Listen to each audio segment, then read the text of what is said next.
안녕하십니까. 최영우 행정사입니다. 본 방송을 시청하시고 만족하시면 구독, 좋아요 꾹 눌러주세요.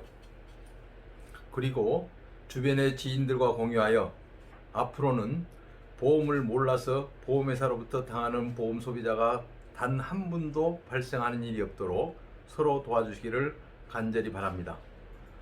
보떼방 7탄에서는 암 입원비와 관련하여 우리말 문법을 적용하여 설명하였고, 보떼방 8탄에서는 암 입원비 담보에서 보험료 산출 시 적용한 암 입원율에 대하여 설명하려고 합니다. 저는 이 방송을 준비하면서 2006년 4월에 판매된 어느 보험상품 요약서에서 암 입원율에 대한 암 예정위험률을 찾을 수 있었습니다. 원래진 자료에 따르면 암 입원율이 남성 7대 질병 입원율과 대비하여 약 4배이고 질병 입원율 대비하여 약 7.2% 정도입니다. 암 입원율이 남성 7대 질병 수술비 대비 약 1.5배인데 남성 7대 질병은 수술보다는 보존적인 치료가 많고 암은 대부분 수술을 하는 것이 보통임에도 불구하고 수술률은 약 1.5배인데 반하여 입원율은 약 4배가 되는 이유가 무엇 때문인지 이해할 수가 없습니다.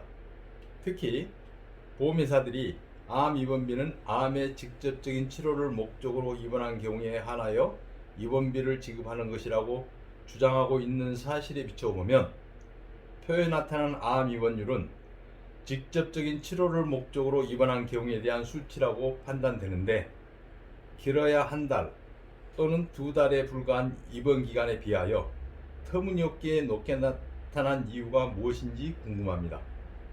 따라서 보험회사들이 지금과 같이 암 입원비는 암의 직접적인 치료를 목적으로 입원한 경우에만 지급하는 것이라고 주장하려면 적어도 암 입원율의 기초가 되는 통계의 작성기관 등을 공개해야 합니다.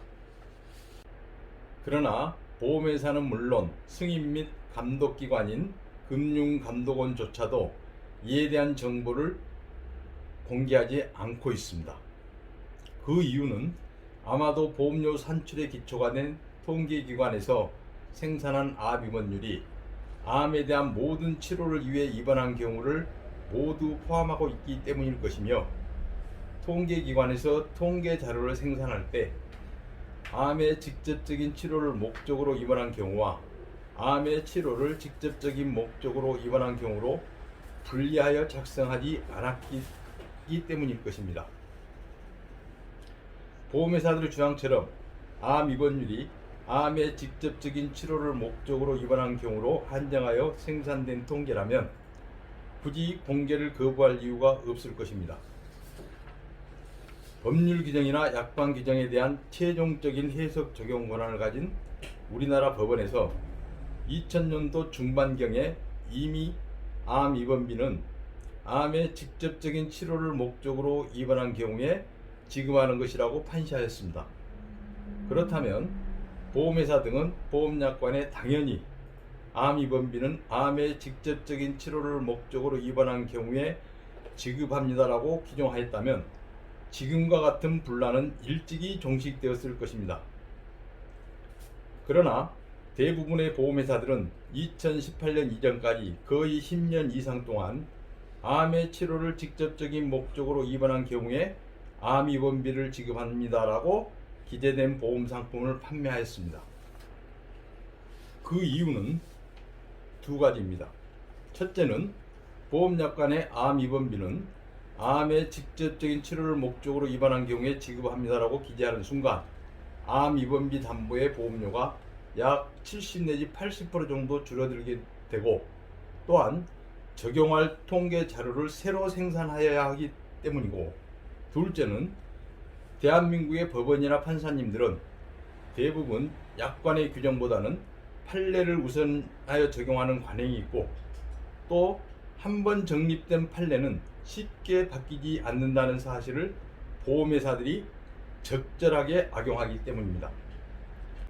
따라서 보험회사들은 굳이 보험료 수입이 줄어들 것이 뻔한 암의 직접적인 치료를 목적으로 입원한 경우로 한정하지 않더라도 문제가 발생하면 대한민국 법원이나 판사님들이 자신들이 예측한 대로 약관 규정은 아예 무시하고 판례를 우선시하여 암 입원비는 암의 직접적인 치료를 목적으로 입원한 경우에 지급하는 것이라고 판결을 해주기 때문에 손해를 보면서 약관 규정을 바꿀 이유가 없다는 것입니다. 즉 남성 7대 질병에는 심장질환, 뇌혈관질환, 간질환, 만성호흡기질환, 고혈압, 당뇨병, 위궤양 및 십이지장 궤양 등 주로 보존적인 치료가 많이 소요되는 질병입니다. 수술보다는 입원이 우선입니다. 이런 남성 7대 질병과 비교하여 암 입원비 입원율은 남성 7대 질병 입원 발생률과 비교했을 때 엄청나게 높다는 것입니다. 그리고 그럼에 반해서 수술률은 남성 7대 질병하고 암수술로 비교하면은 수술률은 1.5배뿐이 안 되는 겁니다. 실제로 거꾸로 했다고 봐야 되겠죠. 그리고 특히 질병 입원율이 과 대비해서 7.2%뿐이 안 된다는 것입니다. 그러면 지금 실질적으로 모든 요양병원이나 보존적인 치료를 위해서 한방병원, 요양병원 등에 입원한 환자를 비교했을 때 약 이 정도 될 거라고 예상됩니다. 7% 정도 해당될 거라고 보는데, 그렇다고 보면은 지금 요양병원에서 안 주는 것 자체가 전혀 말이 안 맞다는 것입니다. 그래서 보험회사들은 지금 현재 암의 직접적인 치료를 목적으로 입원한 경우에만 보험금을 지급한다고 할 것 같으면은 분명히 보험료 산출에 기초가 된 예정률을 공개하고 통계 생산 기관까지 다 공개를 하고 제대로 약관을 해석해야 하는 것이 맞다고 볼 것입니다. 올려진 그림에 대해 설명하면 여러분이 이해하기 쉬울 것입니다. 이 형태가 바로 제가 말하는 보험회사와 금융감독원, 대한민국 법원 및 판사들이 만든 트라이앵글이라고 합니다. 그동안 보험 소비자들은 대한민국의 법원이나 판사님들이 정한 기준에 미달하는 불량한 보험 상품을 약 3배 내지 4배에 달하는 더 많은 보험료를 납입하고 구매하였으나 그 혜택은 전혀 받지를 못하고 있습니다. 법률 규정 및 약관 규정에 대한 최종적인 해석 적용 권한을 갖고 있는 대한민국 법원이 암 입원비 지급 조건을 암의 직접적인 치료를 목적으로 입원한 경우라고 정하였다면 보험회사는 당연히 그 지급 기준에 맞는 조건으로 신청을 하고 금융감독원이라는 그 조건이 합당한 경우에 승인을 하여서 보험 소비자가 똑같이 적용이 돼야 되는 게 맞습니다.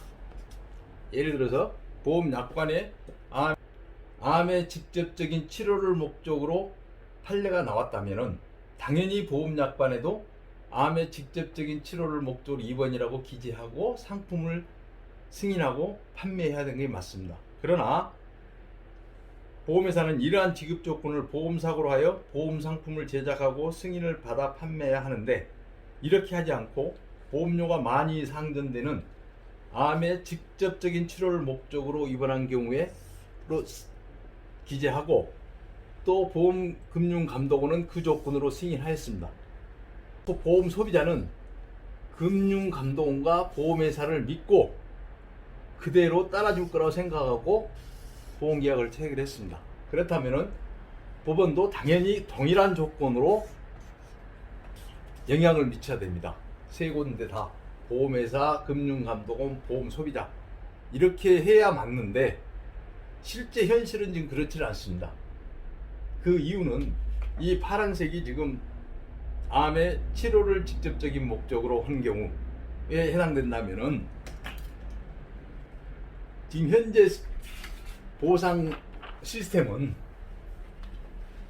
당연히 암의 치료를 직접적인 목적으로 승인하고 신청하고 보험 소비자도 그렇게 알고 체결했는데 느닷없이 법원에서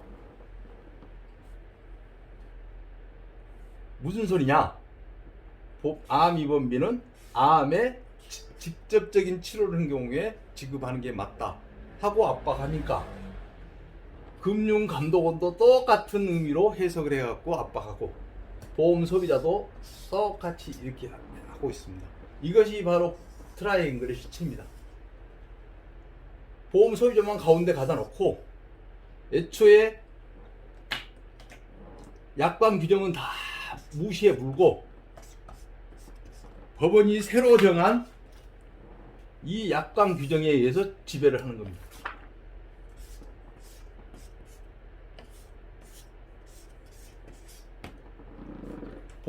법원이 암의 직접적인 치료를 목적으로 입원한 경우에 보험금을 준다고 하니까 언제 그랬냐시피 보험회사 돌변해서 똑같은 주장을 하고 금융감독원도 나몰라라고 하는 것입니다. 그래서 가운데 끼어 있는 보험 소비자만 지금 죽어나고 있습니다.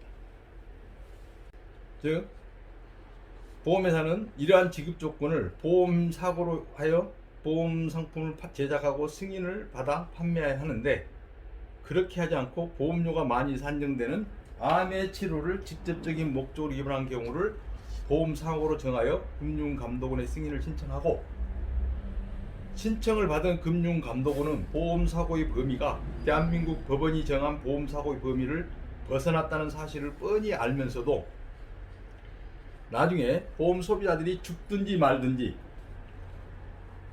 우선 보험회사의 이익을 위하여 승인해 주었습니다. 또한 대한민국 법원이나 판사님들은 보험약관의 보험사고의 범위가 판례에서 정한 보험사고의 범위를 벗어난 사실을 뻔히 알면서도 이를 시정하려고 하지도 아니하고 기존의 판례에서 정한 보험사고를 적용하여 판결함으로써 힘없는 보험 소비자들만 피해를 감수하게 하였습니다. 이런 상황이라면 보험료 수입을 극대화하기 위하여 판례에서 정한 보험사고의 범위를 벗어난 터무니없게 넓게 정하여 보험료를 챙긴 보험회사가 사기꾼일까요? 아니면 그런 내막을 뻔히 알면서도 보험회사의 이익을 위하여 불량한 보험상품이 시중에 유통되도록 판매를 승인한 감독기관이 도둑놈일까요? 아니면 대기업인 보험회사와 승인기관인 금융감독원에 속아서 불량한 상품을 우량한 보험상품으로 믿고 더 많은 보험료를 납입하고 구매한 보험 소비자가 도둑놈일까요? 그런데 보험 소비자가 납입한 보험료는 고려하지 않냐한테 보험회사의 이익을 위하여 보험약관에 정해진 보험사고의 범위를 무시하고 자신들이 정한 기준에 따라 보험사고의 범위를 일방적으로 축소시켜버린 대한민국 법원을 무엇이라고 해야 할지 저는 도저히 모르겠습니다. 그런데 보험회사는 한 푼이라도 더 이익을 남기려고 발버둥치는 사기업에 불과합니다. 따라서 보험회사는 자신들의 이익을 위하여 보험료는 한 푼이라도 더 받고 보험금은 한 푼이라도 적게 주어야 하는데 때마침 승인기관에서는 보험료를 많이 거출할 수 있도록 불량한 상품을 승인해주고 이러한 불량 보험 상품의 판매로 문제가 발생하면 보험회사가 그에 대한 책임을 감수해야 하는데 대한민국 법원이나 판사님들이 나서서 불량한 보험 상품을 우량한 보험 상품으로 바꿔주는 것은 물론 그에 대한 책임마저도 보험 소비자에게 떠넘겨주고 있는 마당에 보험회사들이 자발적으로 이익이 적게 남고 보험료 수입이 감소하는 법원이 정한 보험사고의 범위에 맞는 우량한 보험 상품을 개발하여 판매할 이유가 없을 것입니다. 만약 저도 보험회사와 같은 입장이라면 지금 보험회사가 하고 있는 것 같이 똑같이 그렇게 하였을 것입니다. 통상적으로 기준에 미달하는 의약품이나 공산품이 시중에 유통되었다면 제품을 승인한 감독기관이 몰매를 맞고 제조사들은 제품을 회수하거나 그로 인한 손해를 배상하는데 정신이 없을 것입니다. 그러나 유독 보험상품만은 기준에 합당하지 아니한 불량한 보험상품을 승인한 감독기관이나 불량한 보험상품을 판매한 보험회사는 배를 두드리고 탱자탱자하고 있고 힘없는 보험 소비자들만 그에 대한 책임을 감수하고 있다는 것입니다. 이와 같이 불량한 보험상품을 우량한 보험상품으로 탈바꿈시켜 그에 대한 책임과 손해를 모두 보험 소비자에게 전가시킨 주범은 보험회사가 아니고 대한민국 법원이며 대한민국 판사님들입니다. 따라서 지금까지 피해를 당한 모든 보험 소비자들은 불량 보험 상품의 판매를 승인한 국가기관과 법정에서 우리말 문법을 사용하지 않고 국적 불명의 문법을 사용한 사법부를 상대로 국가배상을 청구해야 할 것입니다. 또한 사법부에 우리말 문법도 제대로 알지 못하는 몇몇 판사들이 계시는 걸로 알고 있는데 그동안 고통받은 암 환자들은 이들을 찾아내어 그에 대한 응분의 대가를 치르도록 해야 할 것입니다. 봇대방 구탄에서는 암 입원비와 관련하여 현재 성행하는 약관의 해석 방법을 도입하면 시중의 보험 상품이 어떻게 변모하는지에 대하여 설명하고자 합니다.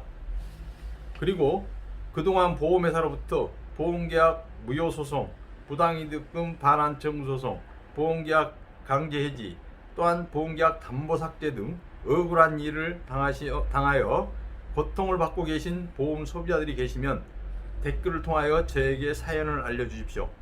이 봇대방에서 방송해드릴 예정입니다. 제 이야기에 공감하시거나 만족하신 분들은 꼭 구독, 좋아요를 눌러주세요. 감사합니다.